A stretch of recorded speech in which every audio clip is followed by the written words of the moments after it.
Good morning, everybody, and welcome to Toolkit Super Tuesday, our virtual summit today. We're just getting everybody live and logged into the stream, and really glad to have you here today.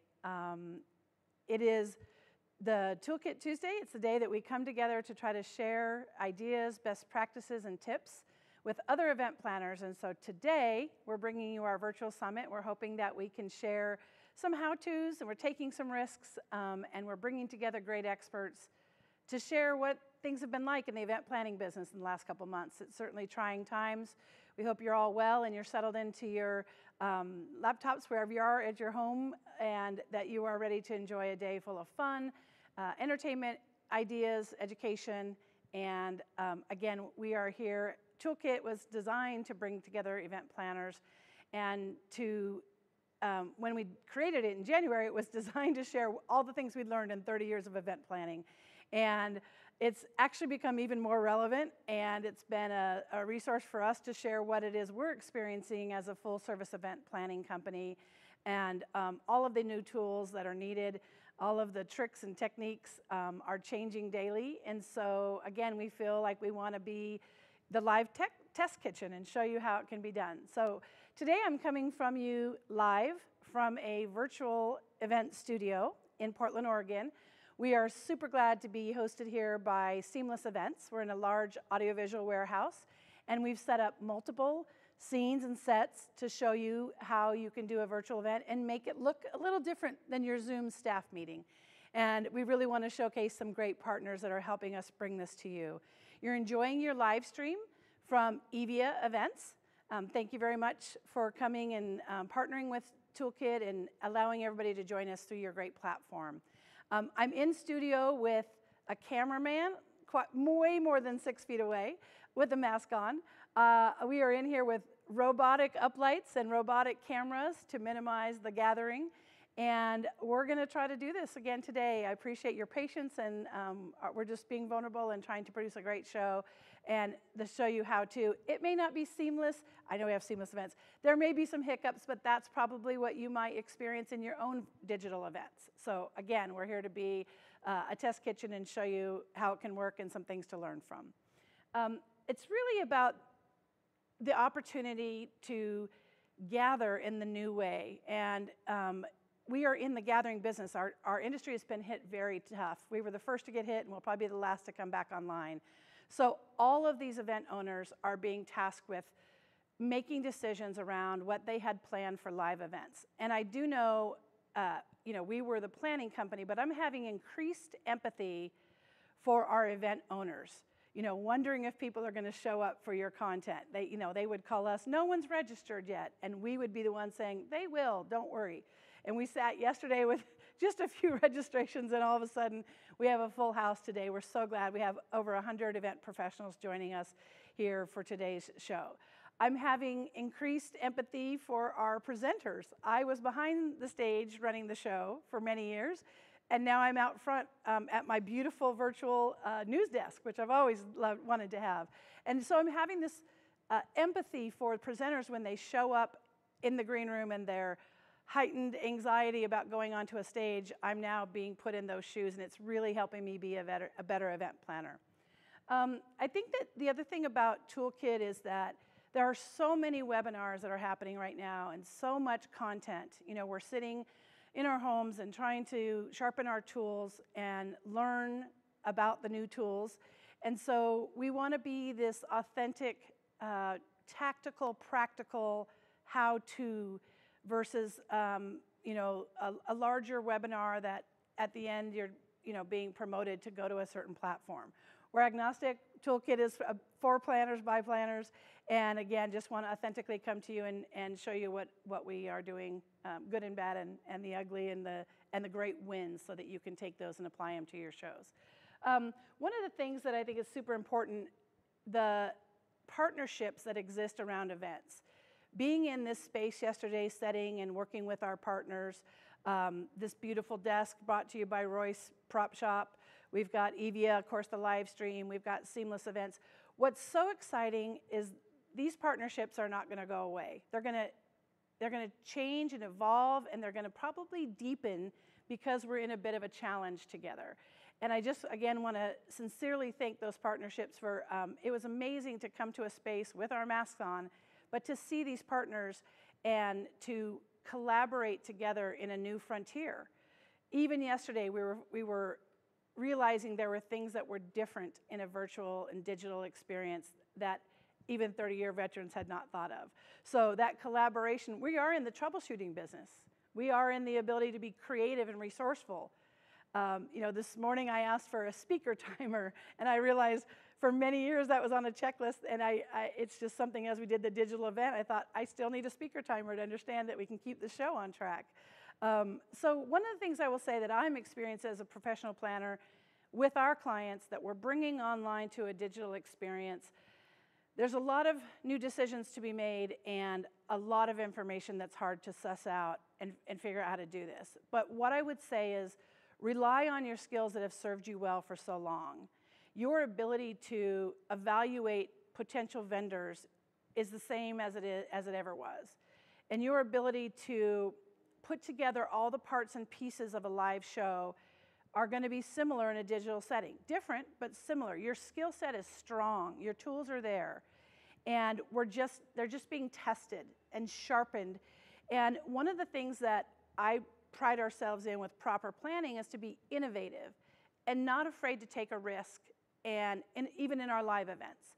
We always try new things and actually challenge any sort of status quo around, well, we've always done it like this. And, you know, ideas of what if instead of one long reg desk, we had little kiosks like you do at the airport, you know, follow trends and take in information and innovation ideas and try to apply those to the events business. We're doing that now. We're being forced to do that with some innovation in technology, but it should be a commitment for you to watch virtual digital events as much as possible. See what you'd like about those tools, those platforms. See what you know that might not work for your group, but become a consumer. And I really believe that I always advocate for the guest. I tell my team, put the guest goggles on. And so what I would encourage you to do as planners is to put your guest goggles on, attend these digital events that you see coming down the pipe from the industry or other industries as well, and be a consumer. And again, figure out the guest experience as you sit there. You know, shorter sessions. One thing I'm perplexed about is I know I can sit 6 hours and watch Netflix, but I've got about 30 minutes on a Zoom call, and that's all I can, you know, that's a learning point where I'm being distracted. You know, I know a lot of you out there may be even checking your emails right now, and it's a different environment. Somehow when we brought them into a ballroom and we turned the lights down, and we believe they were all 100% focused on that beautiful stage that we had built. And so now that your guest is in a new environment as well as you and your presenters. We're going to have an amazing lineup of speakers today. We're going to talk about content in the digital event world. We're going to talk about budgets and how they're being impacted. We're going to be discussing the partnership opportunities. You know, how do you work with sponsors, your funding partners that allow you to produce these events? How can you create opportunity for them in your new digital world? We're going to be discussing the vendor partnerships. You know, who do you need to help build this amazing house, and how do you gather those vendors and evaluate them and then get in partnership with them? So a fantastic day. We have a fun lunch plan. We'll give you a little bit of break before we go into a lunch session with catering trends and talk about what do you think we will see. We're going to try to look in that crystal ball. It might be a little fuzzy, but give you some ideas from some pros that are noodling and asking themselves the questions as catering company, what will a new normal look like when we do start bringing live events and people in some space together around the food and beverage experience. Happy Cinco de Mayo. That's something fun we're going to share at the end of the day today. Make sure you stay tuned. We have an amazing mixologist that's coming in through Zoom to make a margarita, an amazing margarita. And if on our communications we sent the ingredients to the recipe. So if you want to join along, we have a fun little packet here. We'll have some people in studio that will be making the drink with David on the Zoom call. So again, we're trying some new things, and we want to be the guinea pig to show you how you can make it fun and interesting. I'm interested in those that I feel like are doing digital really cool. I don't know about you guys, but I love the NFL draft coming digital. I was watching carefully about the camera work, and on some of the guys when they were noticed that they were drafted, the camera was kind of all over the place, and I thought, oh, key thing, make sure the camera work is great. So thank you, Chris, for being a great cameraman today. I'm watching the Disney sing-along at home, and how incredible that has been, how they've pulled dancers and singers into this show to make it really engaging. I'm really intrigued by John Kalinski's Some Good News, and his virtual prom that he produced. So again, as an innovator, as an event designer, event planner, take in content that can advise you and can steer you. I'm super interested in this trend in Quibi. The fact that we now have content scrunched in, when we went from live events, our keynote, to TED Talk, it was this big epiphany around, oh, you can be succinct with your message and get it done in 7-15 minutes. Yeah, you got this Quibi app that's bringing people 30-minute, hour-long shows in like 7 minutes. People are chopping up this content in a really interesting way. And so our team is thinking, should we be, certainly we're going to shorten our sessions, but should we be re-delivering the content in a different format in shorter bursts? Really thinking outside. It's an opportunity to innovate and think differently about what the value of your content is and how it can show up inside of people's digital experience. I'm really excited, as I said today, about our partnerships, the teams that we've brought together to produce today's Toolkit Virtual Summit. We have a chat discussion group board on the Evia live stream, so please feel free to enter comments there. We'd love you guys to share who you're with, what companies, what organizations, where you're coming from geographically. Christina on our team is monitoring that chat box, and she'll be able to ask questions on your behalf. So please use that today. We have the hashtag Toolkit event. If you want to socialize, we'd love to have you share that. We also have the partners that we're featuring today. What we're hoping to do is show you how you can amplify your sponsors and share their message through your events. And so it's really my pleasure to focus on one of our key partners. Eventcore has been an amazing sponsor, hosting our registration for Toolkit Virtual Summit. And they're an incredible platform for your registration needs. And it's really my pleasure to welcome a message from their CEO, Mark Johnson. Hello, everyone, and thank you for joining me. I'm Mark Johnson, CEO of Eventcore. We're a trusted event technology provider that is able to offer a multitude of engagement features. I want to thank everybody at Toolkit for the opportunity to sponsor this important event. I've been in the event industry for 20 plus years, leading multiple organizations, and have seen many trends come and go in my time. However, at the end of the day, we're all striving to create an engaging attendee experience that will leave a lasting impression. Attendee engagement is a critical element of an event's success, and it's so much more than just keeping an attendee's attention during the event.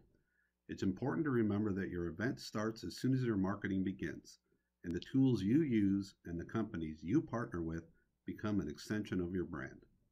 With that in mind, I'd love to offer you these 3 tips and tricks that you can use to take full advantage of engaging your audience at your next event, whether it be in person or virtual.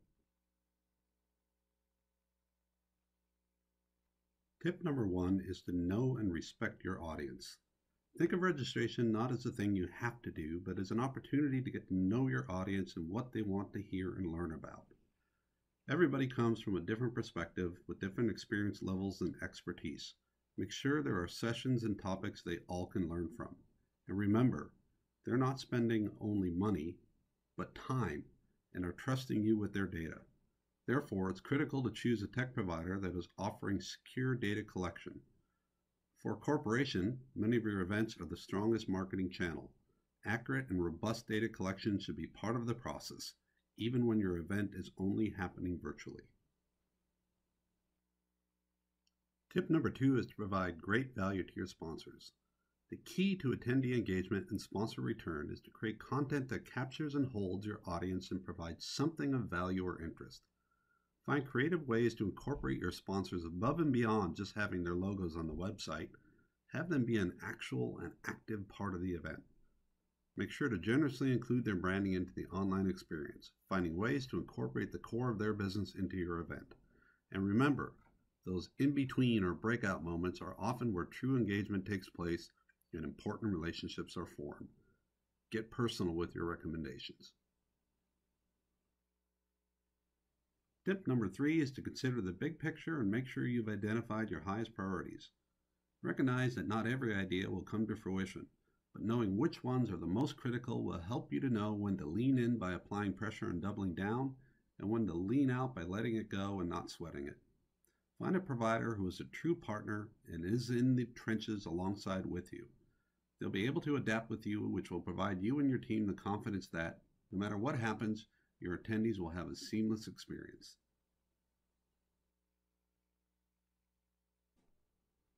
Thanks for listening. I hope you found those tips and tricks to be of some value.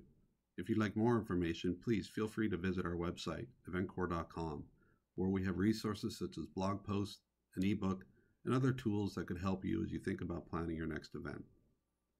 But before we go, I want to leave you with this one thought.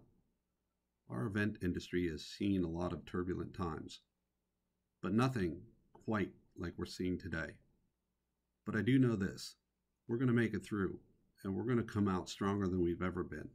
And when we do, all of us at EventCore will be there to greet you with a smile on our face. And we'd love to hear about all the successes that you've had navigating your own path through these times. If there's anything we can do for you, please reach out. We're always available. With that, I'd like to say thank you one last time. Appreciate you listening, and have a great day.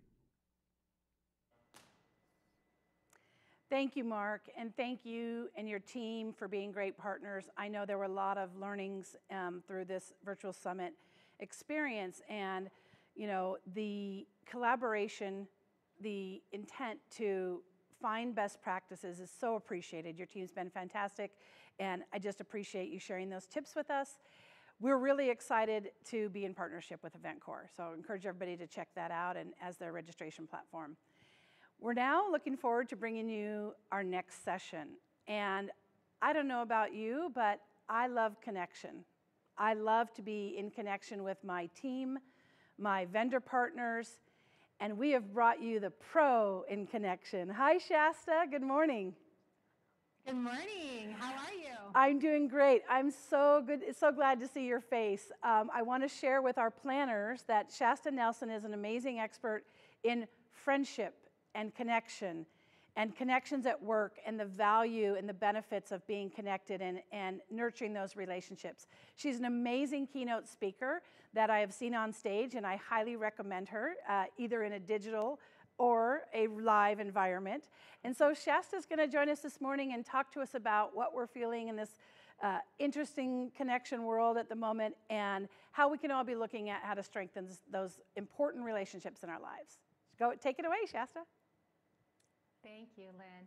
We all know the feeling of getting off a video call, feeling depleted and weary and wondering if that was worth our time, when really what we hoped to feel, if we had stopped and thought about it, was probably feeling more competent with the information, more confident, more hopeful, more excited. It's not all that different from going to a dinner party where you kind of wanted to feel dazzled or delighted and wanted to feel connected and seen. And instead, we know the feeling of leaving too many gatherings, feeling more of like I don't know, was I good enough? Was I wearing the right thing? Or what was all that boring small talk? We know over and over and over that it doesn't matter if we throw people in a room, whether they're around rounds or whether they're in an auditorium or whether they're in a virtual room. We know that just putting people together and calling them doesn't connect us. And so it's a real honor today to just start off our time together. What an amazing lineup we have all day long. And most of the people coming are going to be talking about all of the how do we do this now? What is the format? What's the structure? What's the technology? What do we need to know to pull this off in this new way? And I just wanted to come and presence off the very beginning. The reminder to all of us, ourselves, we know this, you're pros at this, that this is not just about gathering and finding the right technology. And yes, the lights are important. And yes, the right speakers and the right content and the right registration process. Yes, yes, yes. And what we're really still about at the end of the day is inviting people in, bringing them together, helping them feel seen for who they are, what they're struggling with, what their questions are, what they're going through, what they want to feel. Helping say, yes, we have that for you. And to connect them with other people who also are similar and looking for similar things and wanting that. And we want to do it in such a way that they feel safe, that they know, where's the link again? And what do I need to know about before? Am I going to be on camera, or is this just an off, or is it just the people on stage that are on camera? All these questions that everybody's going to be having. And we, the event planners, the speakers, all of us, our job is to show up during this time and make this as safe as a place as possible for people, to make it satisfying, that when they leave the quote dinner party, when they click that leave meeting button, when they walk away to go take care of their kids, when they don't get to go lay by the pool afterwards or process it with other attendees, we want them feeling satisfied. We want them saying that was worth the time. We want them to say, I feel like the questions I had, they got me.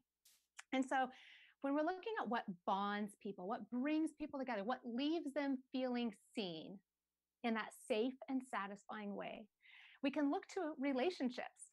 It's an amazing thing that when I studied all of the different social science research for my second book, Frientimacy, and a lot of it's in my next book on workplace relationships, we are looking at all the different ways that we bond, or what makes us feel closer to one person over another, or why do some teams really gel and other teams not? How come some event gatherings, everybody just clicks, and other times it feels like just a whole bunch of random people sitting next to each other awkwardly?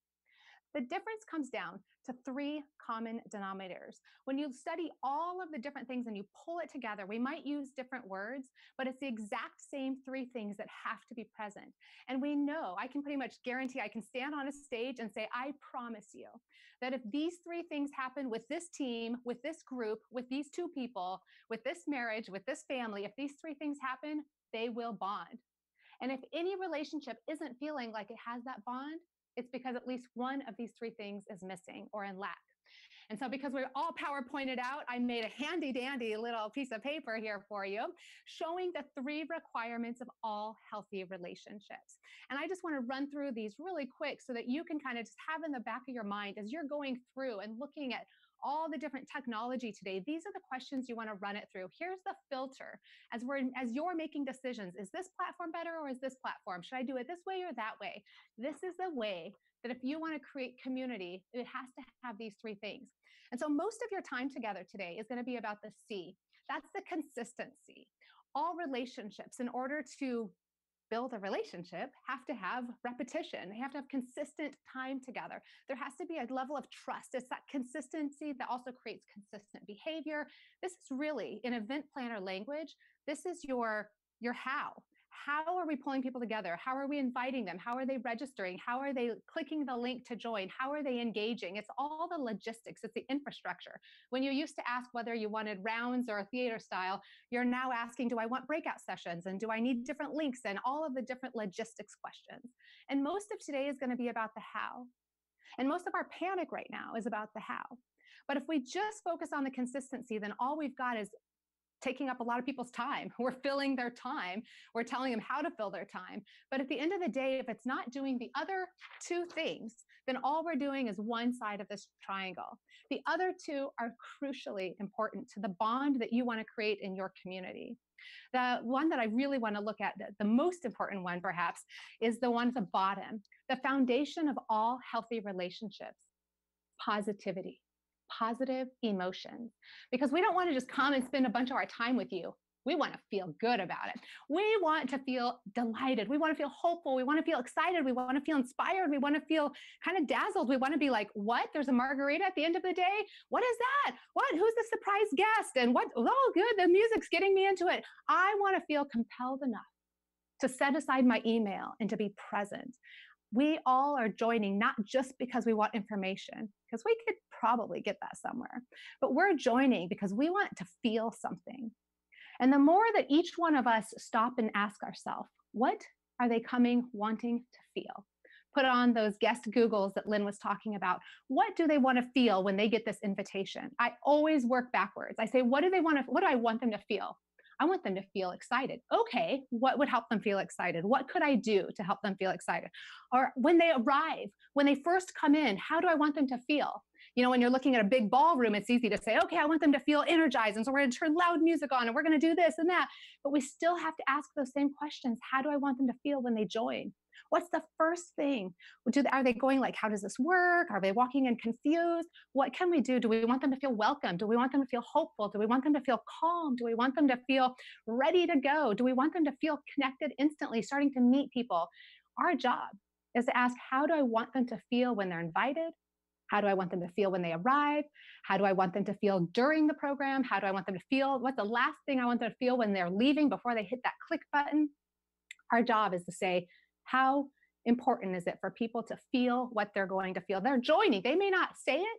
Most of us unfortunately aren't enough emotionally aware to really join something saying, I'm hoping to feel XYZ. But we all do it. We get married hoping to feel this. We buy a car hoping to feel this. We put on a certain outfit hoping to feel this. We click register hoping to feel this. And if they may not be able to articulate it, but can we articulate what it is that we want them to feel and plan backwards, making sure all of our technology answers that question of how we want people to feel? Because if they get off feeling good, we know that all healthy relationships and what we are doing as event planners and speaking is a relationship with our audience. We know that all healthy relationships have to have 5 positive emotions for every negative emotion. And so in a day and age where there's a couple extra negative emotions and where there's a little bit less excitement for clicking on a button or a little bit of panic right beforehand, do I have the right link? Is this working? I don't have the sound. We want to make up that negative with 5 positive emotions. And so our job more than anything is to make sure we are adding positive emotions. Relaxation, amusement, joy, pride, gratitude. It could be as easy as ending our day together saying, what's the one thing that you're taking away from today? What are 3 things you're grateful for? It could be anything that just helps them bring that feeling, that emotion. It's our work to help do that for them. And then we don't want just for them to know how to interact and for it to feel good. That's important. In my language, I would call that a social circle, friends that we see regularly and we interact with, and we have phone calls and we have dinner dates and that we have a good time. But the truth of the matter is most of us are lonely now, not because we don't have these 2 things, but because we're lacking the vulnerability. Vulnerability is the 3rd requirement of all healthy relationships. And it's so, so important in a large gathering as well. Vulnerability doesn't just mean us sharing secrets and talking about our insecurities and shame. Vulnerability is our way of, if consistency is our how, and if positivity is our why, vulnerability is our what. What are we talking about here? How are our speakers showing up and saying to the audience, I see you? How is our audience connecting to each other to say we feel seen by each other? How is what programming we're offering tell our people we know what you need? Our job with vulnerability is to help. This is the content. This is where we share. This is where we feel closer to each other because we feel like we know each other, because I trust your brand more now because of this. I trust you as a speaker because of what you're saying. I trust each other. If they attended this event, I like them better because I know we have this thing in common. This is where we end up gluing ourselves and where we feel more seen. And so all healthy relationships have to have vulnerability. That's where we feel seen. That's where a person attending feels seen. They feel like the speaker gets them. They feel like the event planner gets them. They feel like the other interaction. They're like, I'm in the right place. I'm seen and I see the content. I see what this is in for me. I can grow. I can stretch. This is exactly what I came for. And so the vulnerability is our content. This is how we get to know each other, where we feel known and we feel like we know. Our positivity is how we feel as we're getting at all three in really healthy, big ways. And so as we're looking at technology, let's not get so excited about just the little bells and whistles and all the different things, unless they help us address the how and the why and the what. But all 3 of these are so important. What we want in this world, what I go around and speak on all the time, is that most of us don't just need more interaction. Most of us are peopled out. And that's before physical distancing. But in many ways, we're kind of getting zoomed out. It can be a lot coming in on our screens. And so this is similar to the pre-coronavirus world, where we were kind of interacted out, if you will, and yet still incredibly lonely. Because we can be connected and still not feel connected. And what I want for you and for your events are people who come and who say, I felt seen, they got me. I felt like I knew how to do it, it felt safe. And I feel like it was so satisfying. It was left me feeling good. I'm glad I spent the time doing that. I want that for all three of you. And I'll just end here with the Maya Angelou quote that we're all so familiar with. People might forget what you said. They might forget what you did, but they will never forget how you made them feel. We need all three, but at the end of the day, it's our jobs to help our people who are coming to feel what we're hired to help them feel. We want them to feel connected. We want them to feel hopeful. We want them to feel competent. Whatever it is you're gathering them for, whatever your why is, I wish you so much luck today as you take in the information and all of this amazing technology and these sponsors and the tips and the tricks, run it through that filter of why am I bringing people together? And you do that. And I promise you, as I promise audiences all over, if you do these three things, if you practice vulnerability, if you practice consistency, and if you practice positivity, it's impossible to not have a bond. I wish for great, great, great bonds for you and for all of your audiences. Thank you so much for having me. Thank you. We're going to open a few questions here for folks, and I have one. First, I love your backdrop. So thank you for taking a great speaker tip to make sure that it's interesting and well lit, and you're a pro. But thank you for doing that. It's a little busy, but this is my wow wall. It makes me happy. I'm wowed. I'm wowed. So when you talk, I love that you touched on vulnerability, because I've had a lot of people in our industry comment about, aren't you afraid to do an event for event planners? They're a very discriminating audience. And I said, but they may be also very forgiving. And my leadership style is around vulnerability and saying, I don't know all the answers, but I'm eager to seek them, in partnership. So do you have any tips around how remote teams can be connecting in meaningful ways at this time? Yeah, and Lynn, I listened to your welcome, and it was so beautiful. You modeled vulnerability so well, because every single one of us is feeling some angst as we go into this new world. For you to name that, you practice vulnerability. It says, I see you, I get you, I am you. That is so, so powerful. Sometimes we're afraid to admit that. We're afraid that we might not be doing it all right. But that's what endears us to you. And absolutely, when we're looking at remote teams, I've been doing a lot of work around this lately. And it is very interesting, because we've gotten to the place where we now know to pull everyone together on Zoom, and we've all figured out the technology, or Skype for Business, or whatever the case may be. And we're getting better at clicking and getting on, but we're getting wearier and wearier and wearier. And we're leaving a lot of people not feeling seen. And the vulnerability piece is huge, because our productivity, we can kind of manage our productivity, but if we're not taking the time to actually see each person that's in that call and on those teams, that's probably one of the most impactful things we can do. And so often people will say to me, yeah, well, I just don't want to take the time. It'll take 20 minutes to have everyone share something. And I just say, just put that on the agenda. Think of 20 minutes as the most productive thing you can do. Because we can leave a company, we can leave any team for productivity, but if we feel bonded, and this is my new book, The Business of Friendships, the research is 20 years solid, consistent, and I'm kind of shocked that we've had such solid, huge research showing how important that relationship with our coworkers is more than anything. And yet we continue to kind of pretend that it's a bunch of other factors. And I won't get on my soapbox here, but yeah, this vulnerability piece is huge. We want to feel seen. And one of the things that's missing now is our ability to just walk by each other's desks and have a few minutes of phone call, a few minutes of talking, being able to kind of laugh together, being able to kind of go off topic a tiny bit and just kind of chill together. We are definitely, and same with an event. I think that's what we're still trying to figure out, is how do you help people meet out in the lobby and talk, and how do you help people kind of sit next to an attendee and be like, hey, how are you, and bond a tiny bit.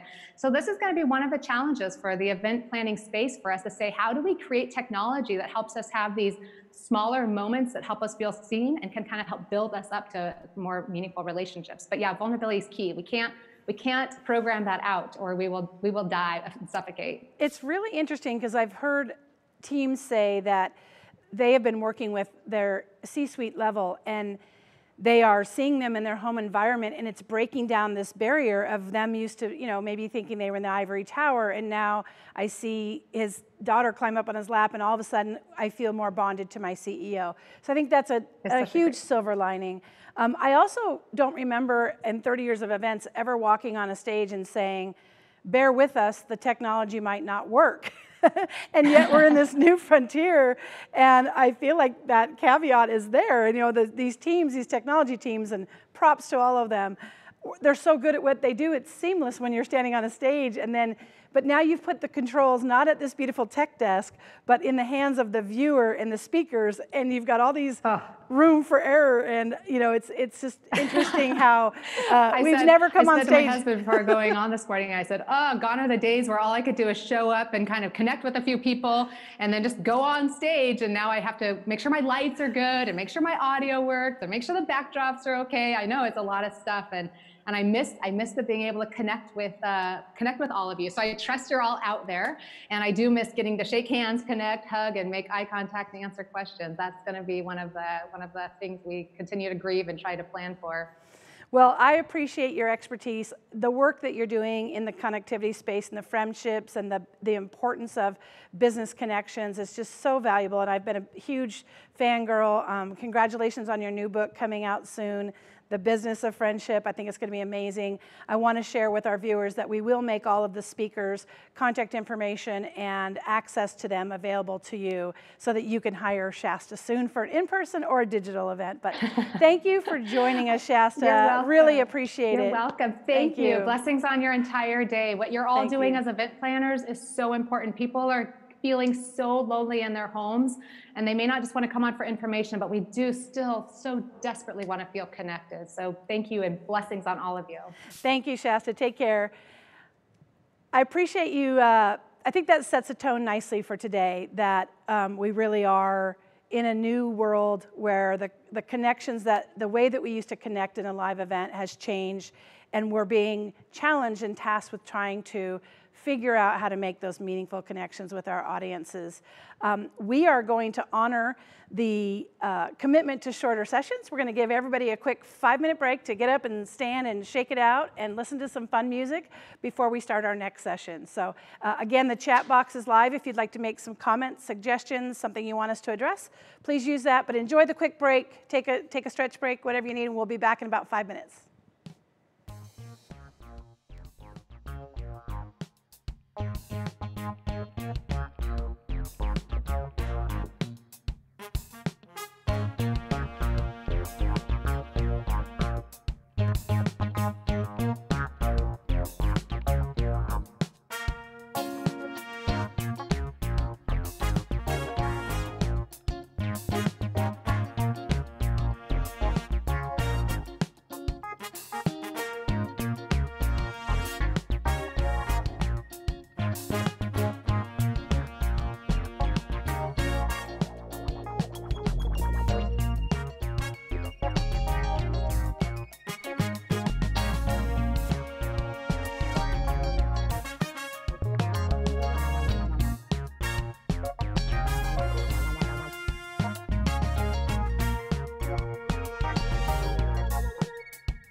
Welcome back, everyone. I hope you got a good chance to relax to that spa music and someone was rubbing your feet. We are getting some feedback in the chat. I appreciate you guys sharing. We're working on some audio issues and just making sure that volume's solid for everybody. So again, happy to be the test kitchen. Put your comments in there.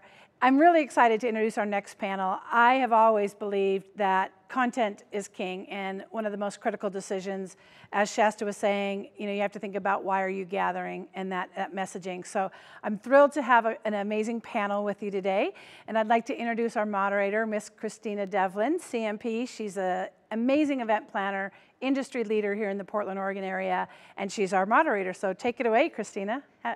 Thank you, Lynn.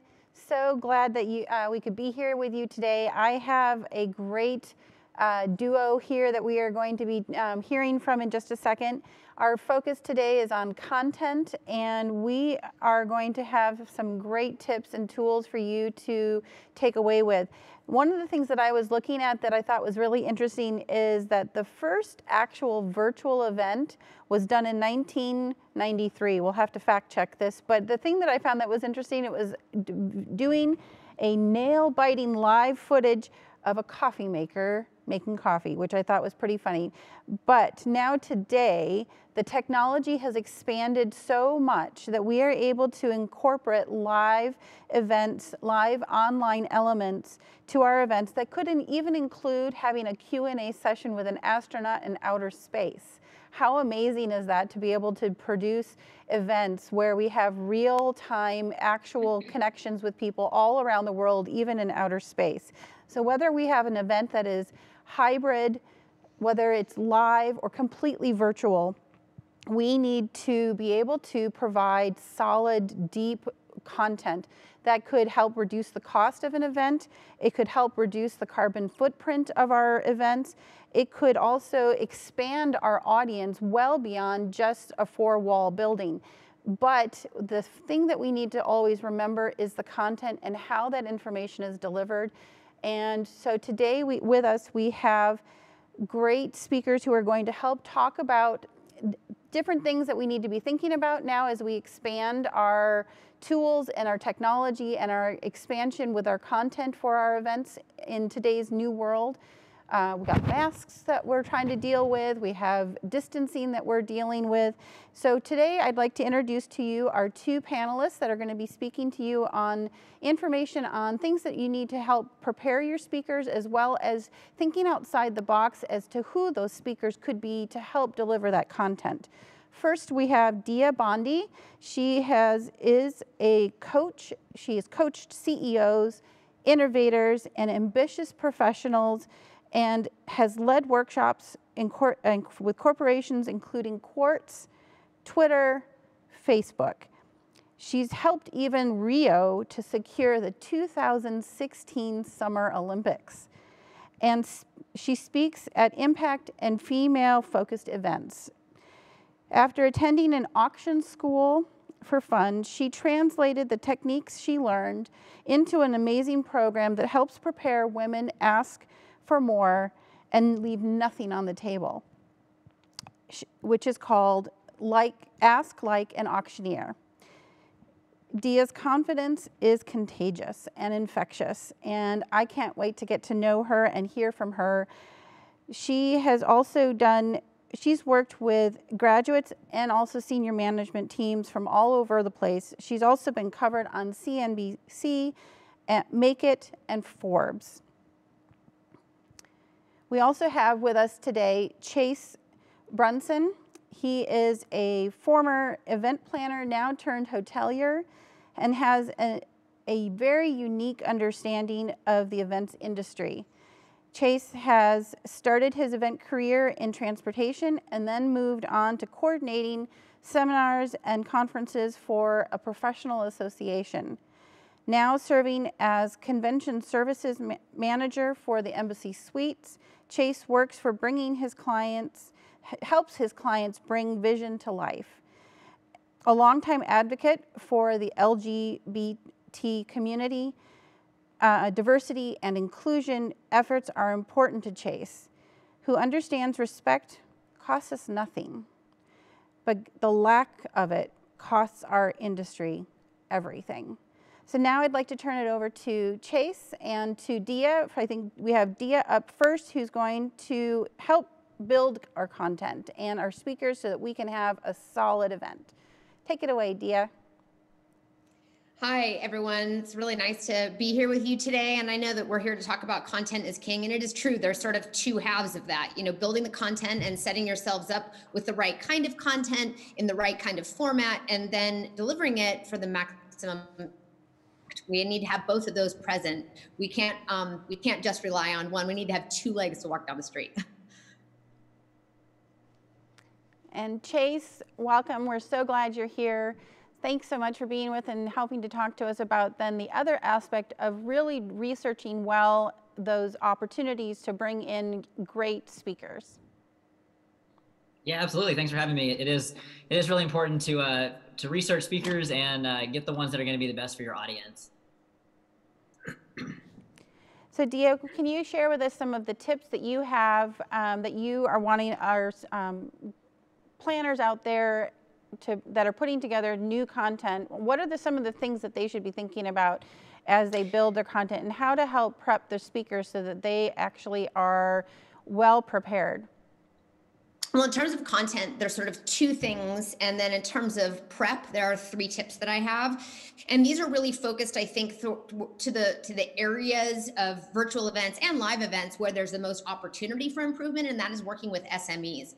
Folks who are not, you know, they're spending 50 hours a week on their regular job, and they are, you know, the voice of their industry that you bring into your event, but they're not professional speakers. They don't spend their lives focused on being compelling communicators. They spend their lives focused on their subject matter. So, you know, we have a great opportunity. There's a big opportunity there from taking them from good to really high impact. And I think the two things in terms of virtual events that we can focus on is, one, brief is always better. You know, a lot of folks, I've been a speaker coach early in my career.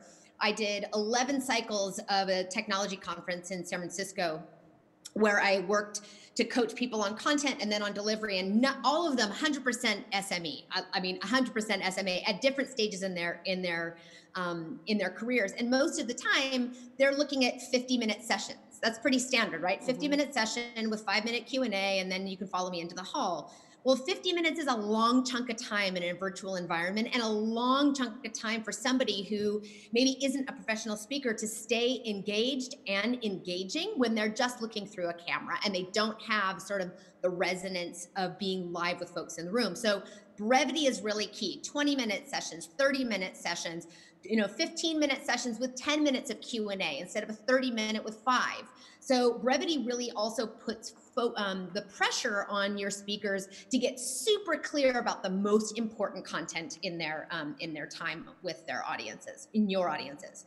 And then the second thing, I think, once we've addressed the issue of like, are we keeping this as brief as possible to keep the engagement really high, is thinking about engagement over oration.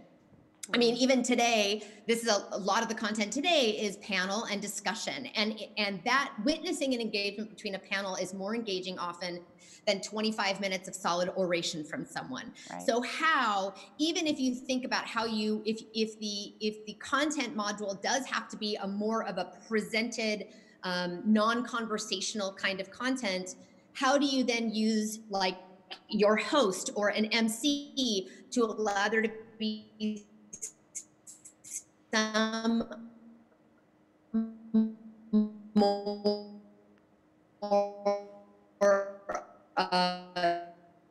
to be the scope now, unless you'd like to go somewhere else first.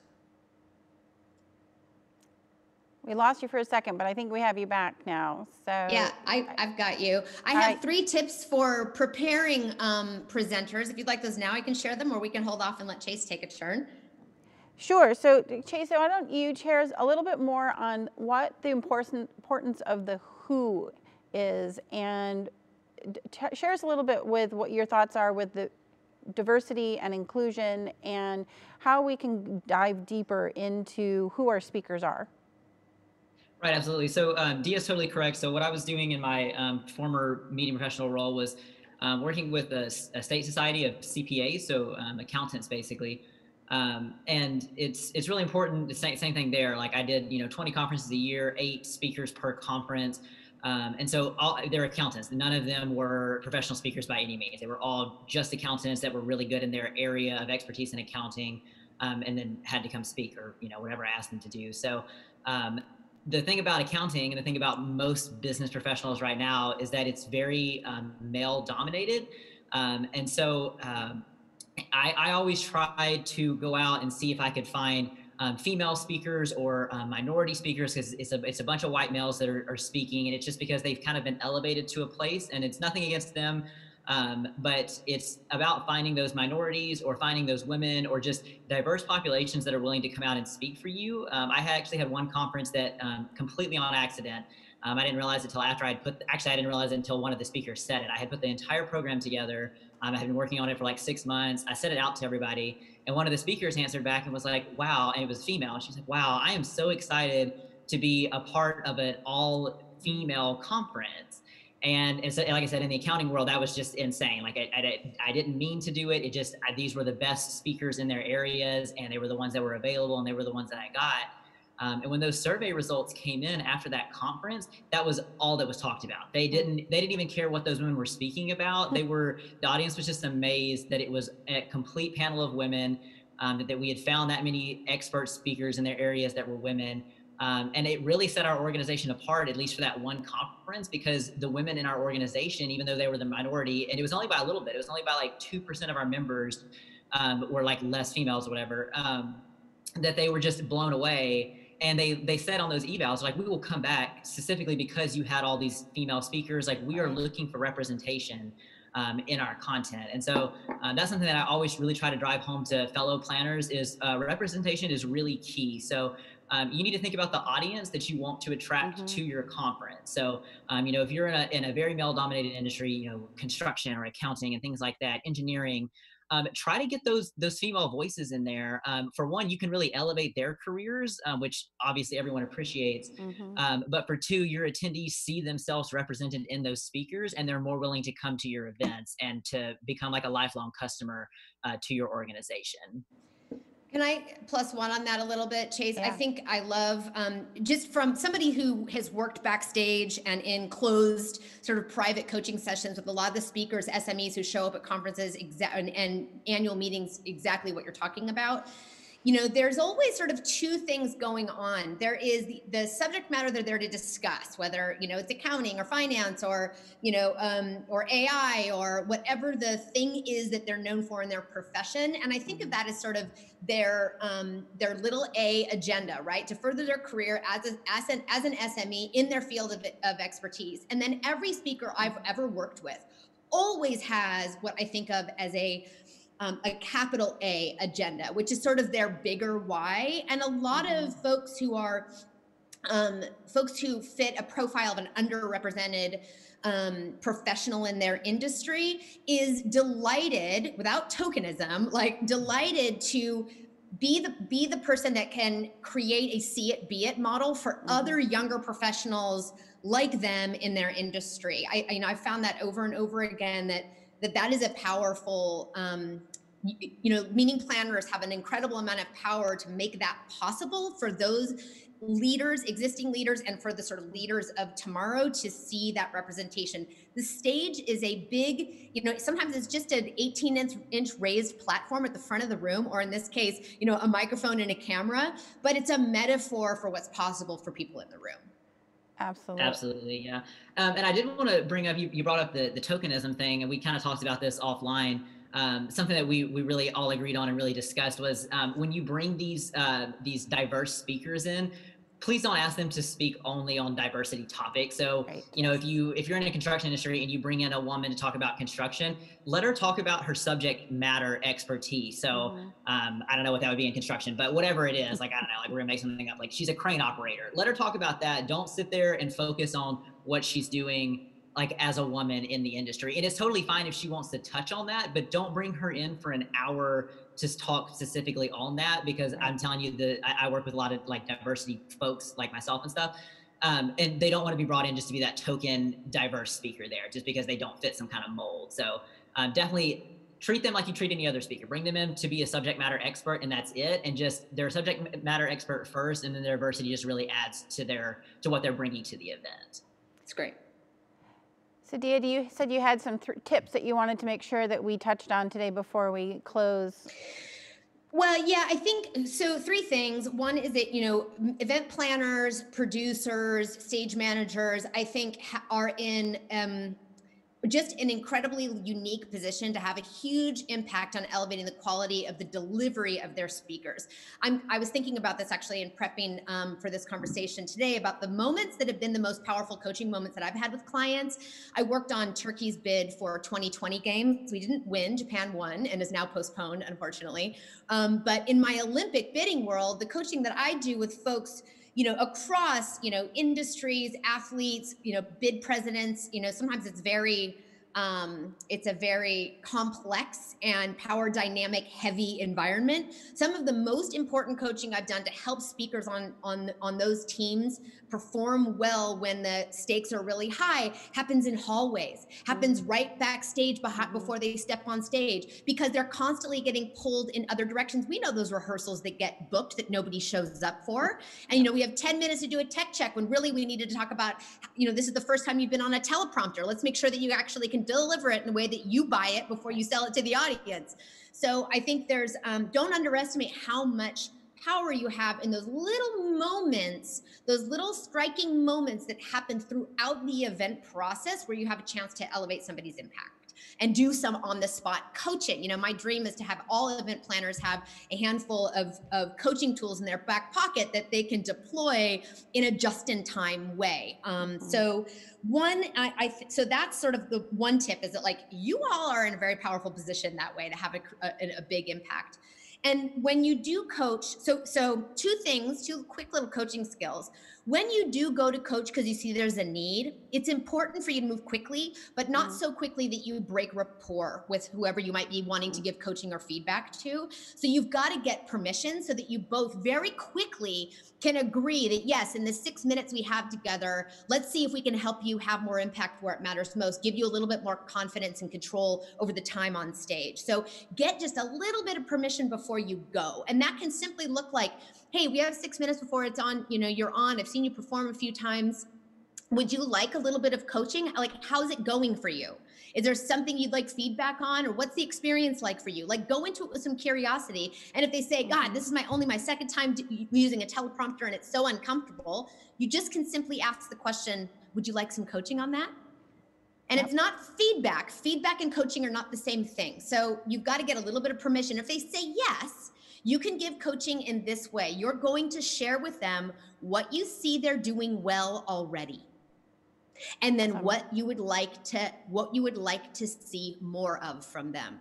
You know what you do so well? When you smile at the front end of your time on stage, it just sets the tone for the rest of your 8 minutes. I'd love to see you find just 1 or 2 other moments in your script where it feels like the right time for you to share that again with us. It just raises the energy of the whole room. It makes it clear that you're as delighted to be there as we are. So where in your script might you do that? It's a more creative and aspirational way than going with, hey, when you don't smile, it really brings the room down. So you want to get some agreement, and then you're just going to use a simple framework of, here's what you're doing well already. Here's what I'd love to see more of and how you can do that. So those are my 3 tips. Awesome. Chase, do you have a few tips that you wanted to make sure we touched on before we close today? Yeah, something just really quickly that I've found in my brief time managing speakers. I find it's really, really important, no matter who you choose as your speakers, to vet them pretty well before you ask them to speak. And what I mean by this is go beyond just if you're on their website, go beyond just the reviews that they have on their website. If they have videos on their website, I've noticed some speakers will actually record themselves at their home or in a home studio and not in front of a live audience. see if you can get a video of them in front of a live audience, like an actual presentation. That way, you know, for one, what their stage presence is, how they actually perform in front of audiences. But unfortunately, this also helps you determine what kind of speaker they're actually going to be. I've had 2 instances. One happened to me directly. I actually asked a state senator to come speak at one of my conferences, and it was tax-based. So it was just supposed to be very, very high-level money-based. Well, he got up there and it was a very, almost like a political rant. And it downturned the entire conference. I mean, it was an 8-hour conference. He spoke for 30 minutes, and not a single review out of the 500 people who attended did not say something about his political rant that he went on. So definitely vet your speakers. I went to a conference last summer where actually there was a female speaker. Now this was down in Texas, where I'm originally from. And there's some out there kind of views, but this speaker came with great reviews. Everything was awesome. She was an older lady, and she gets up on stage, and the first thing, and it was a presentation over communication. And the first thing she pops up on the screen on her PowerPoint is business talk. And I was like, okay, like, here we go. It's probably going to be the typical male versus female, how we speak to each other kind of thing. And that's where it was going initially. And she showed this straight line and said, this is business talk, and this is what we consider like white male talk. And I was like, okay, we can let this fly. Like, this sounds like it's going to be remotely correct right now. Well, then she goes to the next one, and it's kind of got like a little curly line, and it says, this is females. Like, females have more of a conversation approach to things. And I was like, okay, now we're getting kind of borderline weird here. Like, you know, like, we can make those comparisons, but you're kind of like trotting on all the females in the room. That's kind of strange. Well, the next slide she shows up is like a circle, like a maze circle, just going in a circle. And she goes, this is Asian speak. And I mean, the whole room, I mean, you just saw people start looking around, and it was like, did this really just happen? People got up and left the room. I mean, like I said, she came with, it wasn't my conference, but she came with great reviews. I looked her up afterwards, but once again, it was on her website. So those speakers are pitching what they're choosing to reviews. Looking at most who they've worked with on their websites, try to reach directly to those companies and say, how did you feel about the speaker? Because, you know, like, as an attendee, or if I was the planning committee on that, I know they got terrible feedback for that person. So if somebody were to reach to that conference organizer and say, how did this person do? They have great reviews. I'm sure that conference organizer would have said, you know what, we had a little bit of problems with this. Maybe not the best speaker. So if you can, try to get real colleague feedback on speakers that you're choosing, because you just never know what they may have up their sleeve. Great feedback, great information, and that was definitely, I'm sure, quite the challenging situation. Thank you so much, Dia and Chase, for all of your great tips and tools and technique information and background on the how content is delivered, who delivers the content, and what is important to be considering as you create and make your content. If you would like more help from actually becoming a better speaker yourself, or getting some more tips and tricks for trying to coach your speakers, Dia is your gal. Definitely look her up on her website, Dia Bondi. She is amazing. She is powerful. And I just appreciate you both. Thank you so much for all the great information, Chase, on really paying attention to the diversity and the inclusion and vetting your speakers, and really making sure that you have the strong content that you're wanting to present to your attendees. I just appreciate all the hard work and information that you both provided. Thank you so much for this great content presentation. And now, Lynn, I'm going to turn it back over to you. Great. Thank you so much, panelists. I really believe that we are in an environment where it's critical to have our content be intentional and thoughtful and have the best potential speakers. And in this new environment, it's even more important. They now, like I said, have the levers in their home.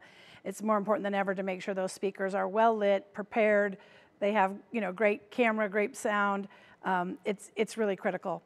So thank you again for Christina for sharing that and moderating that discussion. We are going to roll right into our event marketing discussion. And I want to share with everyone that I have been, not being a marketing expert, but I've been in marketing for 30 years. Every time we stand up a live event or a digital event, we have to get what we used to call, butts and seats or people to the party. And over the years, have had so many clients that have worked really hard on all the other pieces of the event, but really never had a solid marketing plan. And, weren't clear on their target audience, didn't have budget allocated to make sure people knew about this event that they had spent all this money to produce.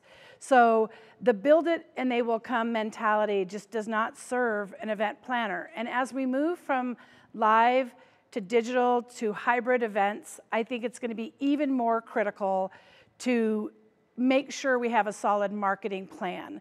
And we have a strategy around who the audience is we want to reach and how they get here.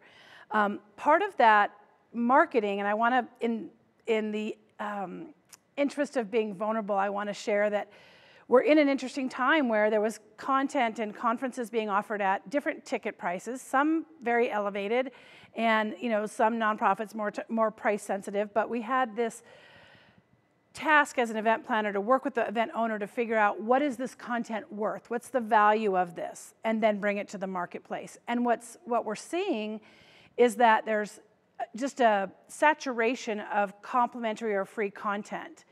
And many of my event owners, my clients, are saying, we charged $1,500 for a ticket the last 10 years. What do we do now? How do we establish the value of our content? And so what's interesting, and again, in the test kitchen that you're in, when we set out the video Toolkit Tuesdays, of course, those are complimentary, and we've put them on YouTube, and I hope you guys have enjoyed that. Again, vulnerability, sharing what we've learned, and challenges and frustrations and wins. But as we set up this virtual summit, we got together and decided, let's put a small price tag on it. We want to make sure people understand there's great tips and tools, and all of these experts have spent years acquiring this knowledge that they're sharing, and that's intellectual property, and that's of value. And so how can we just offer this up at no cost? It feels counterintuitive when we've been in the business of charging people for the content that is king. So what's really interesting is, we had what we felt was price resistance. We had our registration partner saying people are coming into the platform, and as soon as they see $39, they're leaving the platform altogether. So clearly that $39 was a price resistance. We tried to be very sensitive around putting on, if you've been furloughed, please contact us, we'll work with you for access. And as soon as we decided to open the floodgates and make today's sessions complimentary, we had incredible turnout. And so the lesson learned, I think that the sensitivity right now in the marketplace and the saturation of content is going to warrant really looking hard at that price tag. And that goes then into the marketing of the event. You have the ability now to market to so many more people than can fit in that ballroom.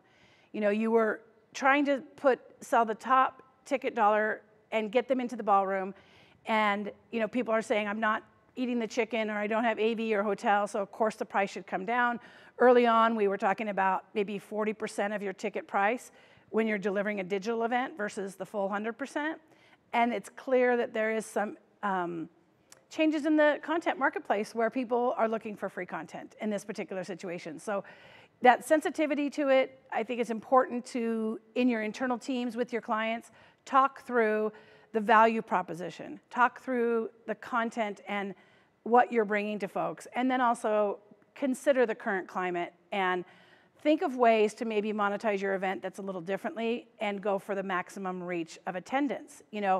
A lot of my clients are taking this opportunity with a digital platform to really throw a wide net. I mean, they are offering the content for free, and they're going to have every student who ever studied architecture be allowed to join us. They're doing, making sure we have audiences that we're particularly targeting about accessibility, having that closed caption, having people that can now join that maybe were for some reason not comfortable or some of the venues wouldn't be able to provide access. Some of those challenges have been removed with this digital platform. So in marketing your event, I think it's important to identify the target audience, be really clear about who would benefit from this content you're producing. Talk about the ticket pricing in the current climate and really considering the monetization of your whole event and how, if the price to attend is $0, how does that impact things? The other piece is, once you know who you're talking to and what you're going to charge them, Now it's time to get the word out. And I really feel like every planner should have this event strategy where they understand what day they are putting out what marketing materials through which channel and what is the key messaging. And what is the reach? So a simple spreadsheet that, we can make available to everybody, a simple marketing plan that just talks about this week we're going out to these audiences and we're going to be telling them this message. It's a complimentary seminar, webinar, whatever it is, and we're going to reach 5 people. Next week, we're going to reach 100 people. Really understanding that your marketing message is landing for how many people, and if you would like to have 100 people at the event, you need to tell 1,000. You need to tell 10,000. So I will have event owners come to me and say that they have this great content. They have this great show. And then I'll say, well, and who's supposed to be there? And they'll identify their audience. And I said, do you have email addresses and do you have access to those 10,000 people that you want on that stream? Are you connected to enough people to bring you 100 attendees? Well, no, okay. So if you don't own that audience, then again, you're pulling into your marketing toolkit and you're going to identify others that maybe own that same audience. There are other organizations that could potentially have a database of 10,000 people that would be interested in that content. And this is where you create a marketing partnership. And what that means in our world, as we use that term, someone else owns the audience we want.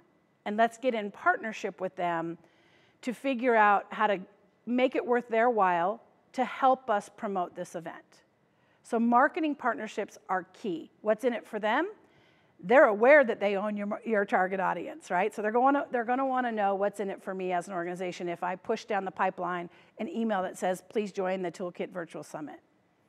They're going to want to know what's in it for them. And for you, you're going to say, you're going to be in the realization that I don't have 10,000 people that are architects. I need to find somebody that does, and I've created a great product and value for architects, but I need help getting the word out. So marketing partnerships are key. Certainly leveraging your speakers. I know with today's virtual summit, when we asked all the speakers to really socialize and really ask people to join us, we saw the needle move for sure. And so thinking about the circle of influence that your content providers have in that same audience arena, they have people that would be interested in that product. They can be great champions of yours, salespeople, if you will. The other thing that's interesting is influencers. We've had events where they've identified 2 or 3 influencers in a particular vertical that have huge reach, and we've come into partnership with those influencers and said, we'll give you this if you help us promote this to your audience. And so that's an interesting, it's not new, but it's just an interesting strategy. What I would say is it's important to get your marketing plan together. Work with a event marketing professional whenever possible. I just received an email yesterday from a gal in a marketing company, and they did some really grassroots social ad campaign, and she said we reached over 15,000 people and filled our live stream with this strategy.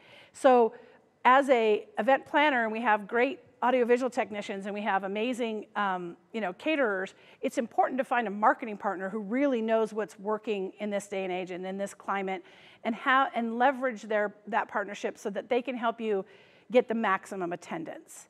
It is marketing 101. It is what's your product, who will buy it, and how do you get them interested and get them to buy it. But I find that it's sometimes a lacking conversation in the strategic discussion around events. So make sure you understand what your reach is. How far do your tentacles go? Then who can help you extend and amplify past your circle of influence? Who can help you reach the audience that you're trying to attract? What marketing partners would be of value to you and to bring them into the partnership? Find an expert that knows the latest in AdWords and Google and Facebook ads, and make sure you're working with somebody who understands how to amplify and leverage your message. And that can be a great marketing professional. And then certainly track your marketing efforts. If you decide to put a billboard out and you put a code on it and people are coming in and register, maybe buy 3 more billboards. Lean into it, find out what's working. If you try and you spend $300 on LinkedIn and you're not getting traction, Maybe you need to change your message, but maybe you need to put your money and spend and find an audience somewhere else. And I've told this story before, but we had a conference on erosion control, and the state association had about 300 people. Every year they got about 100 people to their conference for years. And so when we engaged with them, I said to them, who should be at this conference? And who's not here? They informed me at that time that there is a whole group of people that need this continuing education credit around this erosion content. So I said to them, well, where do these erosion professionals live that we could reach them? We reached out to the Washington State listserv for Department of Transportation. They were more than willing to put out the information because they wanted these folks trained in erosion control. And they put out several messages to 10, 15,000 people through this listserv, and we sold out the conference with about 600 people within a week because they now had this pipeline coming right into their target audience that they would have never gained through their existing membership. And they also find a little bit of a challenge with folks is they will send an email campaign, and every single email has the same subject line and the same message.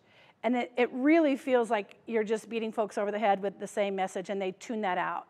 I think it's super important in your marketing campaign, particularly an email campaign, to make sure you have different compelling subject lines. It needs to look and feel the same so they know it's you, right? We need to know it's coming from Toolkit. But different subject lines, that there is a different featured speaker in every email, so you're whetting people's appetite for more of that great content. These are some of the best practices in the marketing arena that we have had, some great wins that we've had. I'd like to encourage people to join the chat on the Evia stream and place your comments or questions about event marketing and how it may be changing in this digital arena. If you've had any great wins, share those with us so that the folks on the stream can see we tried this and it worked.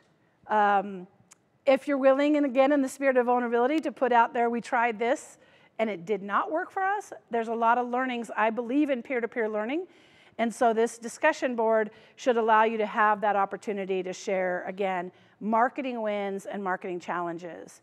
I think the other thing that's super important is there's an opportunity now with digital events to continue to market your event after the event actually happens. It's interesting. If Susie could not be here today with us from 10 to 3, she can still get the content. She can still watch it at her viewing pleasure and still get the same value that some of you may have had when you were here today.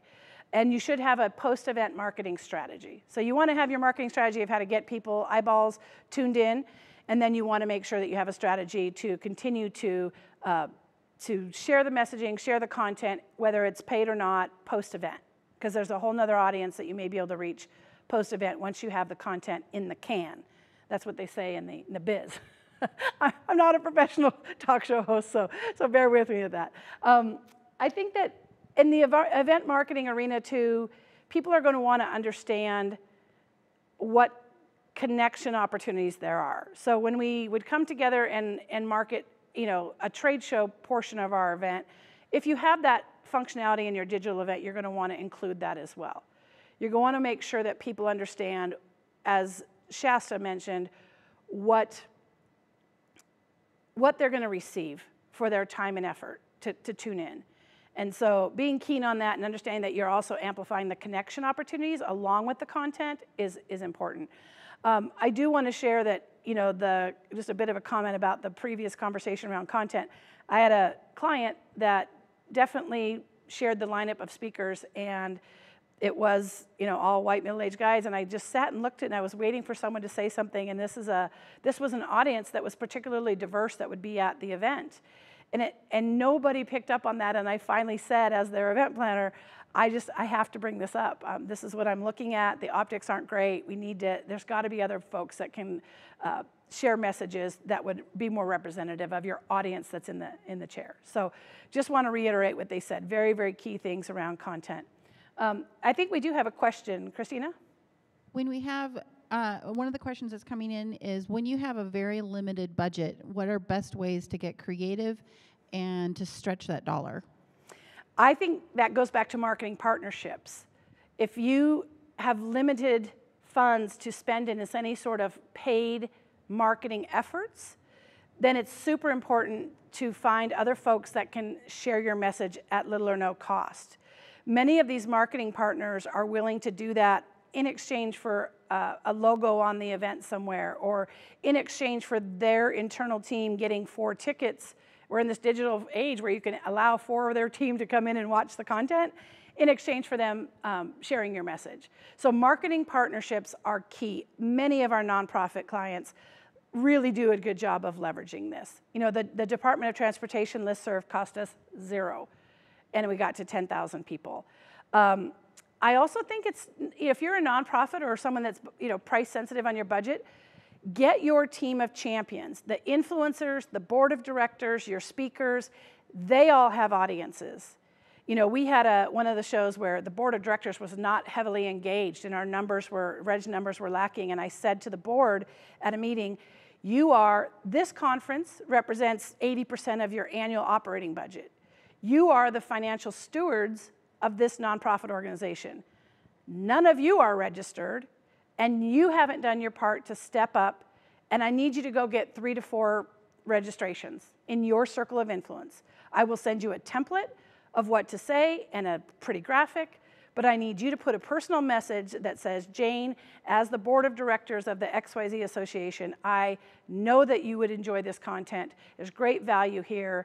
I'm enrolling you encouraging you to, here's the link, please register, please join us. And so that seems very grassroots, but it's so effective. And think about when you go to events. If your friends or family or coworker or peer says, Lynn, join us for this virtual Toolkit Summit, I think you'll like the content. It's very personalized, right? So now you've got this sales force that is out there asking people to buy tickets.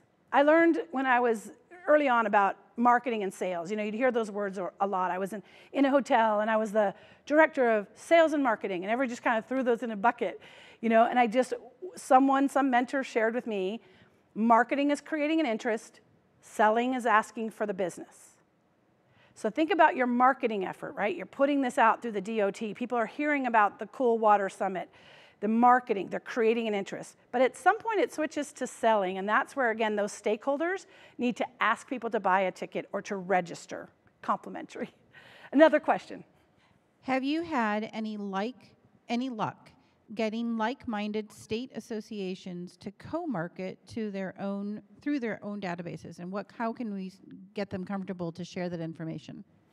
Yes, we have. It's not easy, but you have to build a relationship and rapport. I know one thing for Toolkit that's been very beneficial is our wonderful partner, Stuart Butler with Butler Seattle, Butler Transportation, owns the Northwest Events Show.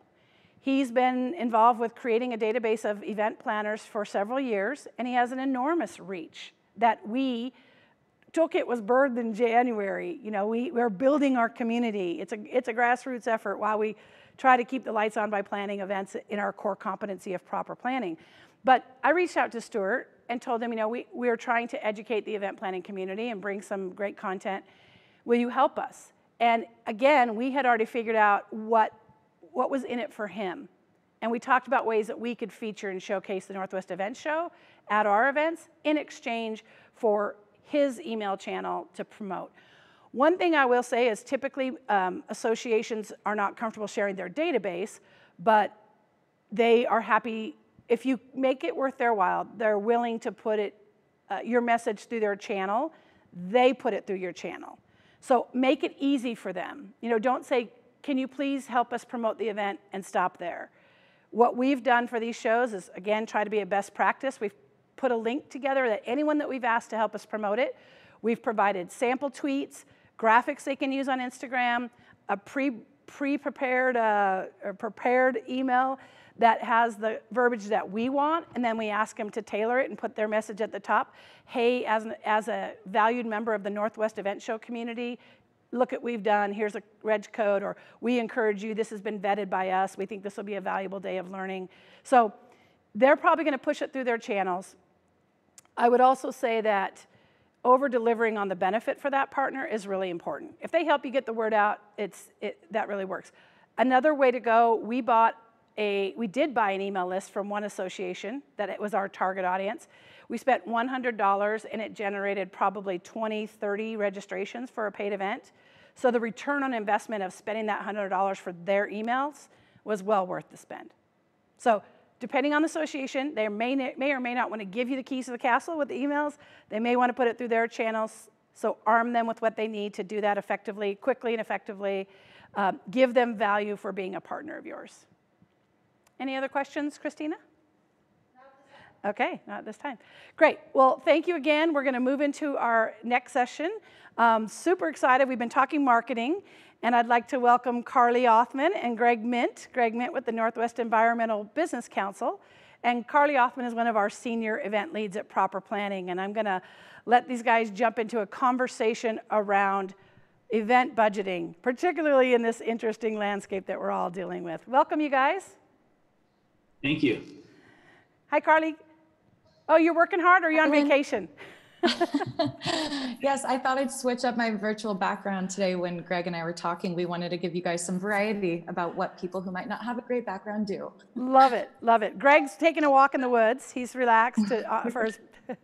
Let's see. See, I've got the daughter, the class of 2020, so graduating senior. So she's going to Idaho next fall. So I've got to support the Vandals now and give her a little encouragement. Very cool. Well, I really appreciate you guys taking time to join us on this Toolkit Virtual Summit. We're just out here. We're producing live virtually from Seamless Events in their AV studio, which has been really fun. I have a news desk, which I've always wanted. Da-na-na. So I'm really excited to jump in, you guys. Tell us a little bit about what you're seeing and experiencing. Gregg runs a state association or a regional association, produces 15, 20 events a year, and he's knee-deep in the economics of the digital event space. And Carly's worked with many of our clients to translate for the clients the budget implications of going to a digital platform. So I'll let you guys jump right in there. Gregg, do you want to start? I think Carly, we talked about maybe Carly kicking it off. So I'm going to let Carly, Carly. Awesome. You want to take there it? you go. Yes, of course. Thank you both. And Lynn and team down in Portland and all the speakers so far, great job. It's been so interesting to watch. And yes, Lynn, the set looks amazing. I love your news reporter desk. Yeah, but to jump right into it, the budget implications that we've been seeing with virtual events, it ultimately stems down to the fact that your audience is changing. And when I say your audience is changing, I mean that in your revenue stream audiences, which is your sponsors and your registered attendees. Within your budget, you usually set your conservative revenue and your maximum expenses. But what you're going to see now, especially in this climate, is a slight decrease in attendance. You might get those long-term attendees who love your content and love what you do, but they just don't like the virtual setting. We actually experience this with a lot of the boards that we work with for clients who even the client owners aren't always on board with a virtual conference. And so it's our job to show them the benefits. But the budget implications are very simple. You're gonna lose some areas, but it opens up, as Lynn's been talking about with marketing, it opens up a huge region of new people that you can reach out to, whether that's sponsors or attendees, because you now have an even greater range that you can connect with people. That's what the virtual setting does specifically. So you then have to take that into consideration when doing your budget, which is ideally in a better place because of a lack of venue resources that you can then spend on your marketing that Lynn was just mentioning. Gregg, what are your thoughts on that?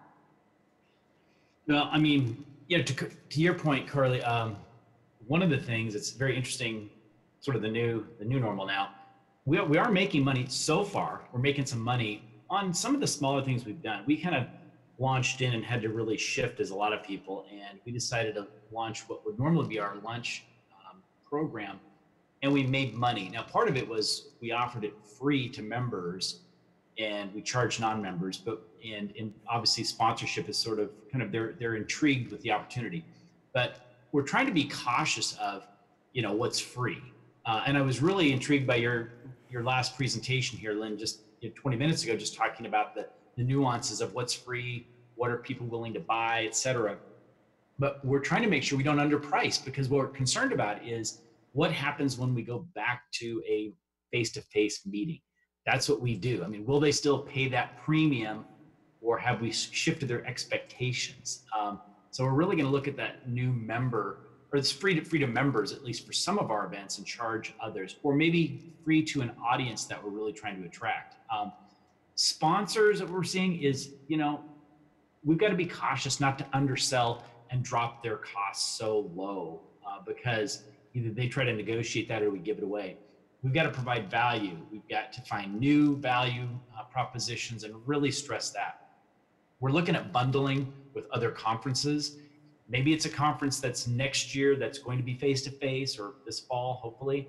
But we're looking at bundling and giving away a conference. So we've got our first full-blown conference that's happening in June, in addition to a whole bunch of smaller events that we're doing. So, here's a tip.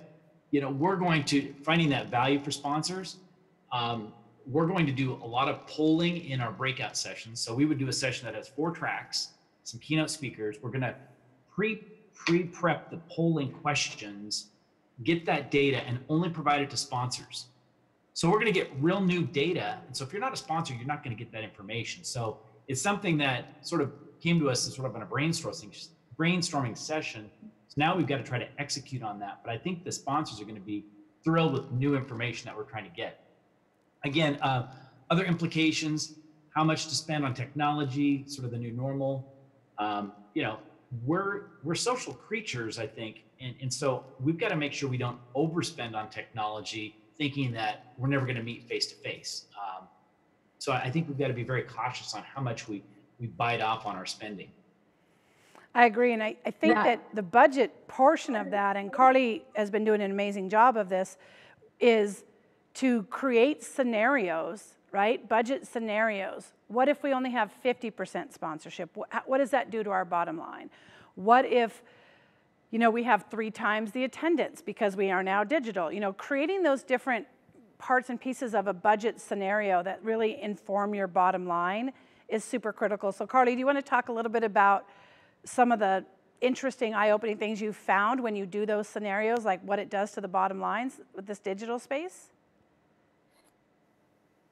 Yeah, definitely. And just to close out the last comment that Gregg had made, it was I 100% agree with all the strategies he was just mentioning, Lynn. We've been with various clients and sponsors. To close out the initial question though about the implications and leading into your next question is that so far with most of our clients, there has been a fairly good amount of success financially moving to a virtual setting.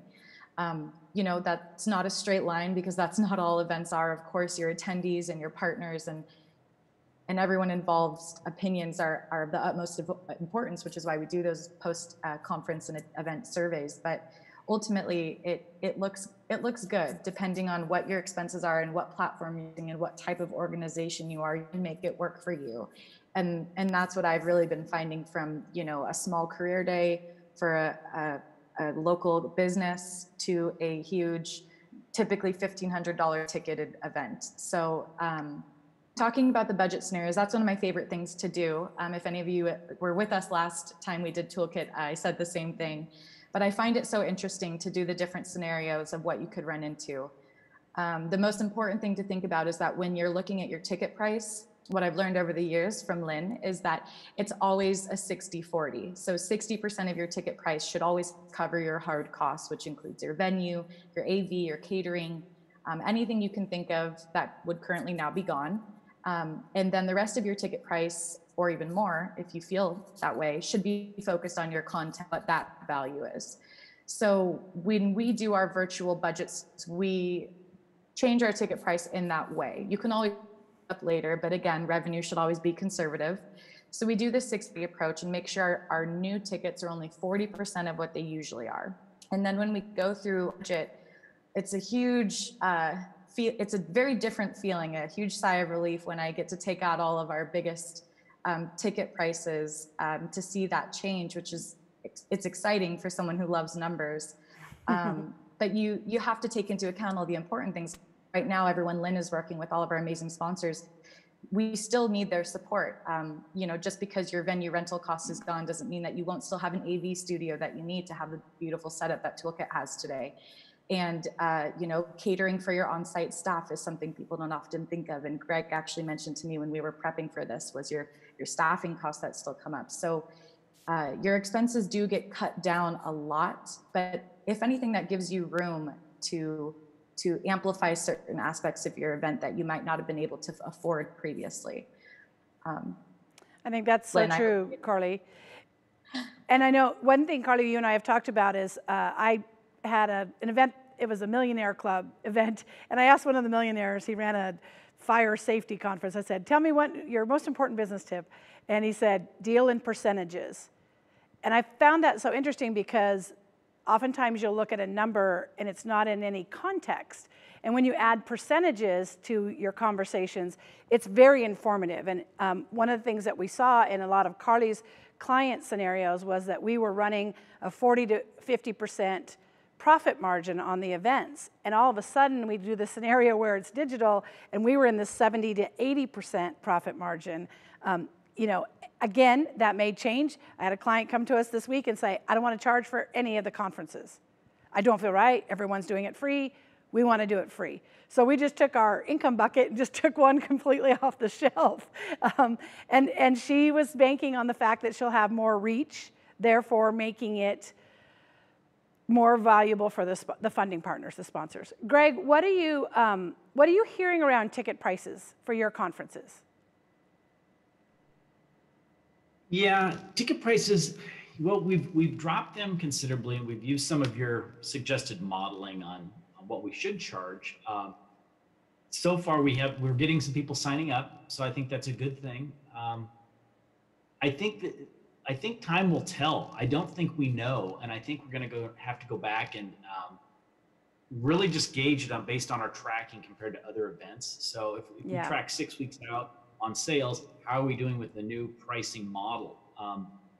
We're looking at sponsor packages that will offer complimentary passes to their clients, the clients that they want to see at the event. Ultimately, they care about who's in the room. So I'm really, I think, going to lean on those sponsors as really a strategic partner, if you will, on getting butts in seats. I mean, that's what counts.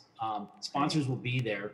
And that, for us, that's going to be our measurement of success is, could we put the attendees in the room? Can we deliver great content, but can we put them in the room? So I don't know if we have the perfect answer on the larger conferences.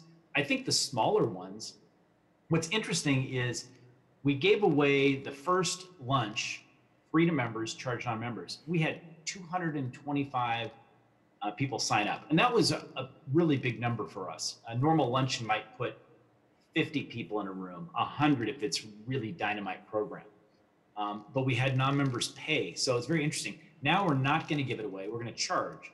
So the next one we have, which is tomorrow, we have 50 signed up. So it'll be interesting to see, you know, how that trend continues. And perhaps maybe we charge, you know, maybe a lot less, or maybe we just give it away, but we really lean on sponsors. Yeah. And maybe just that incremental sponsorship money nets us more money than we've ever made on a lunch, for example. So it's sort of a new model. Well, and I think it's interesting to understand the analytics, the data that you're getting. Again, it was not until we had our registration partner say, hey, people are coming, they're interested, but as soon as they get to the payment page, they're out. It really informed us to go, you know what, let's just refund those that have already come into the queue and just reach for maximum attendance. And then, you know, I believe in sponsorships, and we'll talk about this afternoon, but where more than one are gathered, people are willing to pay to be there. So if you've gathered, Gregg, 50 people, and now if you give it away free and you're gathering 300 people, that someone's willing to pay for 300, access to 300 versus 50. Carly, one of the things that we work closely with together is to translate the budget and the economics of an event to the client. So can you just talk a little bit about what things that you think about when you're translating numbers and advising clients?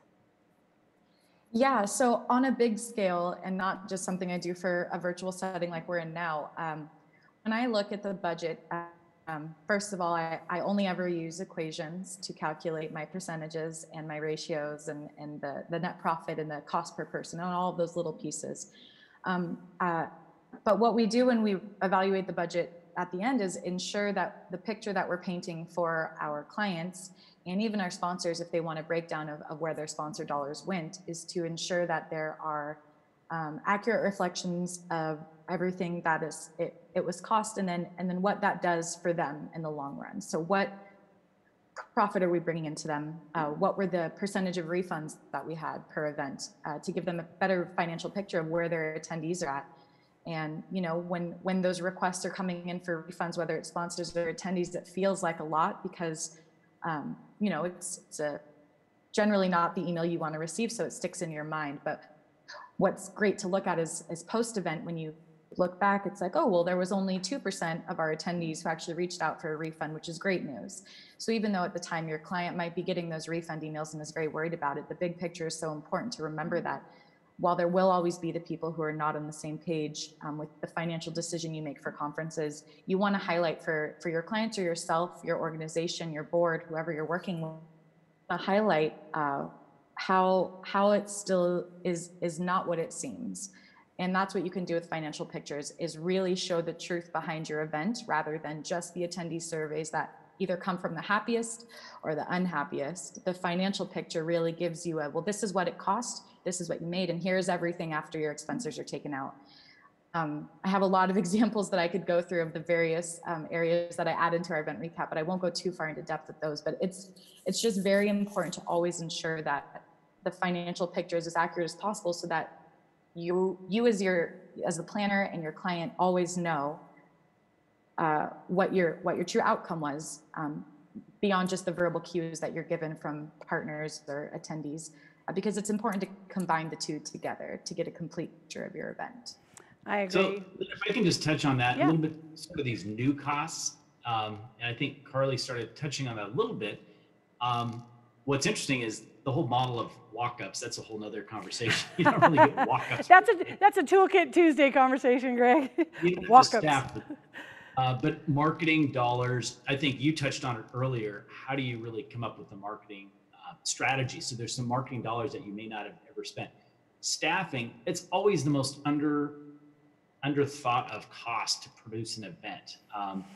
But now we're talking about multi-sessions. How do you do a multi-session conference? Who coordinates? Do you have a show coordinator? Do you have a producer? Do you have video shop needs? Do you have staff expertise? Now all of a sudden everybody's supposed to be a tech guru, a video guru.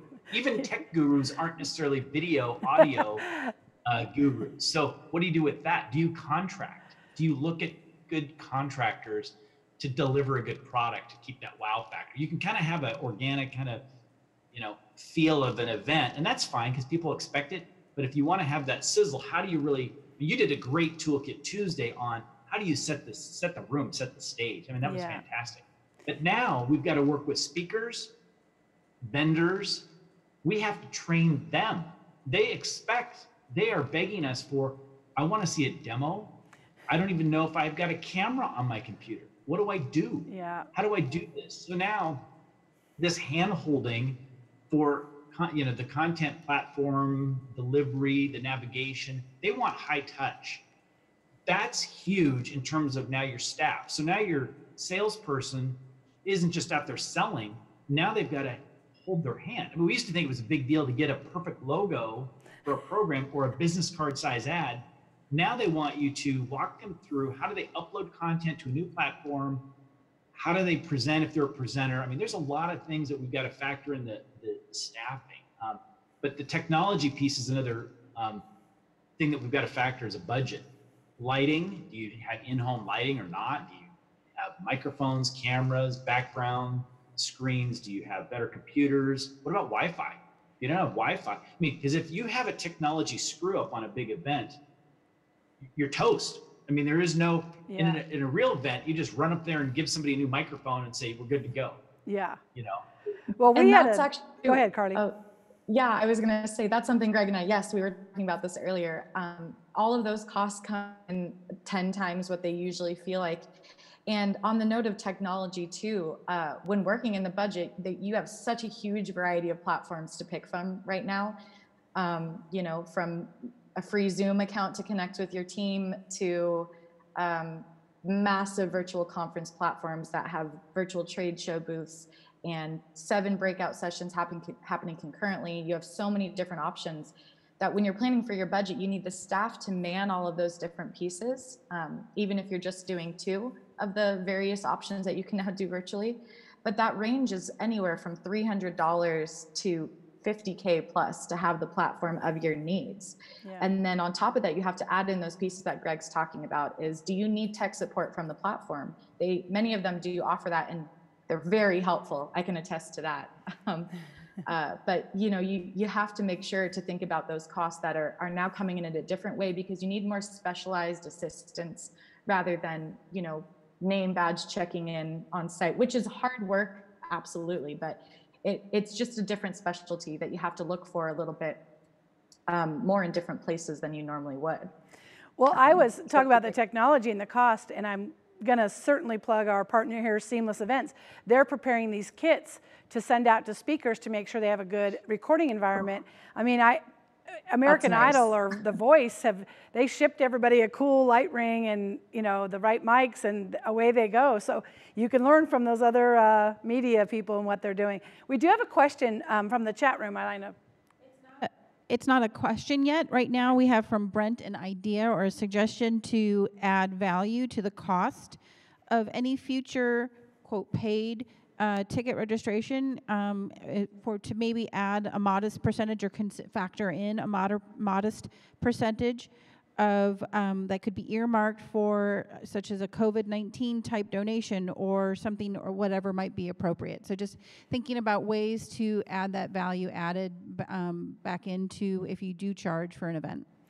Thank you so much for the comment. That's amazing, and we are seeing a lot of that. And Carly, you're in agreement with that, identifying? Yeah, I've seen that a lot too with different types of organizations, of course, that have been implementing that. But even if you're just looking at a business that does that, sometimes I can remember back a few years ago, Wikipedia had a donation portion for to keep their site live. So it's something similar to that, but so much more relevant now that people understand. And I've done it when purchasing tickets to virtual events recently. I completely understand, and many people do. So I think that's a great tip to mention today too. And staying on the topic of the content and the cost with that, I just wanted to circle back. Earlier we were talking about how many people are doing amazing free webinars now, even full day conferences that have just been outstanding to be watching and listening and able to ask questions. But something that I always think about, and this is just where I'm coming from, but at some point content will likely need to be paid again. We can't always offer free content as a type of organization who sometimes maybe does this to bring revenue in throughout the year, based on your various clients. Some break even, but some need revenue to fund their organizations and their volunteer events that they do. So it's so important to always remember that your content does have value. Content is king, absolutely, like Lynn said, but don't sell yourself short, because Gregg and I were talking about this, but next year when we're in person again, hopefully, fingers crossed, your event will cost money, and you don't want your attendees to think that the content isn't quite worth what you typically charge or plan to charge, because this year you might be offering it for free, which is so amazing. But that's why I really liked the Toolkit model, where Lynn offers the weekly free content, which is so great to watch and easy in a brief amount of time, and then also continues with her main conferences. I think it's a great business model, and the price is still so affordable and reflects that 60-40% that we were talking about earlier really well.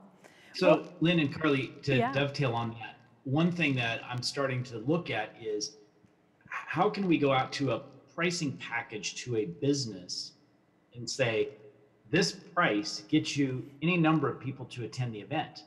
So the scenario that I think Lynn has talked about a lot is now recorded. People can go back, and if it's a 4-track conference, they can go back and have access to all those different sessions. So the opportunity to gain content is really, really strong. But now my view is there are a lot of companies that will not send a junior employee or a new employee or somebody that has never been to a conference. They're not going to send them, unfortunately, to Sun River for a 2-day conference or a 1-day conference. They're not going to do that, but they might say, hey, it's free based on a registration. Why don't you attend? Why don't you go into this session for just an hour or 2 hours? So we can probably start delivering a little broader. So again, it's looking at new pricing structures, the way to package, the way to present that. So I'm always trying to look at what is the opportunity versus we're getting clobbered. How do we survive? But what's the opportunity? And yes, we've got to kind of come up with 1,000 scenarios. At the same time, we're trying to plan. Hotels and convention centers want us to book 12 months, 24, 36, 5 years in advance. So we've got to figure out those scenarios, but we also got to figure out this kind of the new scenario. Well, and I think that's a big part of the budget when people are looking at if they were midstream in the planning, you know, what are these cancellation fees? Are the, you know, and I've found people to, our hospitality partners to be very gracious and work with us on this. But I do think as we come, what I'm kind of calling back online, it is going to be incumbent upon us as the planners to translate the value of being in person, the benefit that they get when they're in person. And the hybrid, in fact, might look like you still have a free stream available. People are still price sensitive. You know, and you incorporate what we've learned about digital and their price sensitivity, and then really make the case for why they come in person when and if they're comfortable doing that. How do you justify that new spend above and beyond free content and give them something different? You know, the other thing about these sponsor revenues, you know, there's so much opportunity. I'm a big proponent of having your sponsored featured as a resource, not just a transactional sales lead gen. And there's all this opportunity to feature your sponsors in content, digital content, beyond the event. Weekly newsletters. Do you have a sponsor spotlight in your luncheons, Gregg? You know, something other than if they were a live conference sponsored, could they get some added value of time on the digital lunch? So it really is about that being innovative and creative around the value proposition, the sensitivity to what people will pay for your product, and to really be thinking through the budget implications of all of this revenue impact, and then all of this expense impact, and what is that story? Gregg? Yeah. Well, I'm even telling, we're having the conversation about the messaging we need to have for our sponsors and say, look, you know, some are being leaders, some are sitting on the sidelines. You can be a leader. You're the ones in the front. You're the ones saying we're in business, we're open for business, we're supporting the industry, we're leading during these tough times, or not. You can say, I'm just going to sit on the sidelines and save my nickels. Okay, that's fine. You can do that. But Summer's doing that. Show me and prove it to me, and then I'll be with you. And we'll do that. Right. Hopefully we'll do that, do it well. But we've got to sell it differently and say, hey, you be part of the leadership of where we're going, at least in the short term and perhaps the long term. So as the toolkit, as we build everyone's toolkits today, what are one or two key tips around budgeting that has served you well as planners over the years? Carly? Yeah, I would say a quick tip on budgets, the scenarios are the biggest thing for me to always ensure that you have every possible outcome outlined beforehand, so you're not surprised by any costs that might come in, or the lack of revenue, or too much revenue, which would be amazing. The budget scenarios are the most important thing when you come to managing a budget. There's never too many. You can always delete some that you don't use later. So I typically do on average 3 to 5 per start of event, especially with this virtual setting that we're in. Awesome. Gregg, any golden nuggets? I concur with that, but I'm going to give a little bit different of, like, here's something, kind of a nugget, if you will. I think this idea of hybrid events, where we are a year from now, or 6 months, or a year, whatever that looks like, I think there's opportunities. And I think there's opportunities for venue partners. You know, the hotels, convention centers, they're getting hammered. That is no question. And of course, they've hammered us as event planners for years. I mean, they've gotten their money out of it. However, they've got tremendous opportunities as venues to provide a room. Even right now, if a hotel called me and said, I've got a presidential suite that would look dynamite for a background. I know you're doing your conference here next year.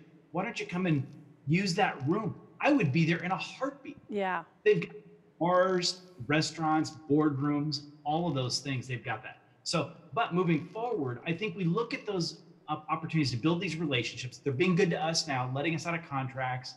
How do we work to the future? And work with us on better lighting sets, different AV needs. They have expertise. They have the Wi-Fi, all that. So that when we're doing a conference that's live, we may also be doing it to broadcast, or even a podcast. It might be, depending, there's multiple ways we're going to deliver content in the future. So I'm looking at opportunities to kind of go back to partners and say, yeah, let's work together. You've given us some breaks. We want to be back with you, but let's work creatively to deliver great content. Yeah, I would agree with that, definitely. And my golden nugget too is to think of the future, which is exactly what Gregg is talking about and what Lynn's been mentioning all day. But when you're financially looking at your events or your business needs for the year, whatever they are, from luncheons to huge conferences, is plan ahead. Don't just plan for this virtual world that we're currently in. In that lens, exactly to what Gregg was saying about hybrid events are going to be probably all we ever see, again, is my guesstimate for the future. So think about that next year, because moving back to in-person events, you're still going to have at least additional 20K added on to accommodate the virtual format that many people do like right now and would want to see in the future. So future is my golden nugget. Yes, agreed. Well, I know that you guys are in the trenches every day working on these event budgets. I thank you for your time. We're almost at lunchtime on Cinco de Mayo. Hope you guys are eating tacos and having fun. Again, please, all the viewers know that we will put in the chat box and send in a post-event recap contacts to all of these wonderful experts that are joining us. So thank you, team. I appreciate it. Thanks for joining us. And of course, thanks. Yep, thanks. Keep those budgets tight and right. And get yourself a great Carly that can do spreadsheets and formulas and scenarios, and find you a great numbers person, because that's an important part of what we do. We're getting close again to noon. We want to give you guys a nice break to be able to unplug from your device, stand up, enjoy, get a snack, get a lunch, and hopefully we're providing great content. If you have a specific question that you want answered, please put it in the chat box. We are here to have this be interactive, so don't be afraid. It's about vulnerability. Put it up there. We'll try to answer it when we can. We're going to go to lunch. We'll be back at 12:15 live, and you're going to want to come back and hear Shelby Sewell with Foods Catering. Her and I are going to chat and talk about maybe food trends that we're seeing around food and beverage as we come back together as a group. And thank you for joining. Enjoy your lunch break. We'll see you at 12:15. Hey everybody, Darcy Gabriel with EventCore here. Wanted to chat with you today about pivoting from a live event to a digital experience and how EventCore can be your partner through that.